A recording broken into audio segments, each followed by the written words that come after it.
ইট পাথরের এই শহরে একেবারে ভেজাল মুক্ত দেশি মোরগ মুরগি পাওয়া খুবই কষ্টের।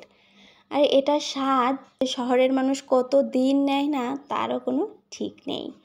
আজকে আমি গ্রাম থেকে আনা দেশি মুরগির একেবারে একটা মজাদার রেসিপি করে দেখাবো।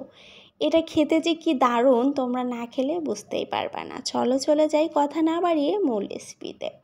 প্রথমে আমি এখানে একটা মুরগি নিয়ে নিচ্ছি। দেখতেই পাচ্ছ এটা কিন্তু একেবারে দেশি মুরগি। গ্রাম থেকে আমার আম্মু পাঠিয়েছে, আমার আম্মুর হাতের মুরগি। গ্রামের মানুষরাই এর টেস্টটা ভালো বুঝবে, আমরা শহরের মানুষ আর কয়দিনই বা খেতে পারি এরকম দেশি মুরগি বা মোরগ। যাই হোক, প্রথমে এটা নিয়ে সেখানে আমি দিয়ে দিয়েছি সামান্য পরিমাণ লবণ, সামান্য হলুদ, আরও দিয়ে দিলাম একটু সামান্যখানি তেল। এটা আমার আম্মু দেখেছি সবসময় এভাবে রান্না করে, এজন্য আজকে আম্মুর মতো করে একটু ট্রাই করলাম। জানি হয়তো মায়ের মতো স্বাদটা কখনোই আনতে পারবো না, তারপরেও চেষ্টা করলাম।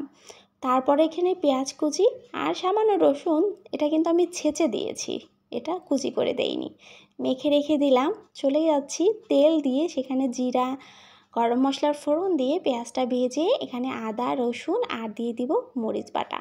আর বাটা মশলার টেস্টের কথা কি আর বলবো, এটা যারা বাটা মশলা খায় তারাই বুঝবে।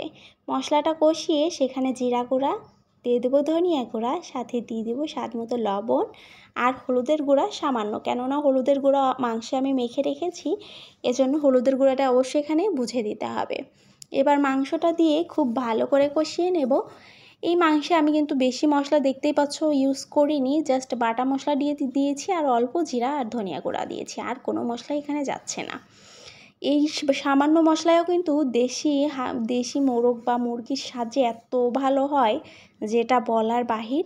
এই তো, আর মায়ের হাতের টেস্টও অসাধারণ হয়। মায়ের হাতে আমি দেখেছি আমার আম্মু যে মশলায় রান্না করে, আমিও সেম প্রসেসে সেম মশলা দিয়ে রান্না করেছি, তবুও মায়ের হাতের যে টেস্টটা ওইটা আমি কখনোই আনতে পারিনি, কেন জানি না। এটাই তো এক্সেপশনাল, মা বলে কথা, মায়ের হাতের রান্নাই এক্সেপশনাল হয় আর টেস্টটাও এক্সেপশনালি হয়। যাই হোক, এটা খুব ভালো করে কষিয়ে নিয়েছি। কষানো হয়ে গেলে তেল যখন ওঠা হয়ে আসবে, এটাকে কিন্তু আমি মিডিয়াম হিটে 30 মিনিটের জন্য রেখে দিয়েছিলাম। তেল ওঠা হয়ে আসলে আমি আবারও এখানে ঝোলের পানি দিয়ে দেব। আমি ঝোলটা কিন্তু যদিও বেশি রাখবো না, সামান্য পরিমাণ রাখবো, তারপরে যতটুকু দরকার দিয়ে চুলার জালটা একেবারে মিডিয়াম হিটে রেখে আমি এটাকে নামিয়ে নেব। আলহামদুলিল্লাহ, দেখতেই পাচ্ছ এর কালারটা জাস্ট অসাধারণ। আর খেতে কি কেমন হয়েছে এটা জাস্ট নাই বললাম, তোমরা বাসায় ট্রাই করে আমাকে বলবা। সত্যি আপু, এরকম বাটা মশলাই খেতে জাস্ট অসাধারণ, তোমাদেরই বলতে হবে।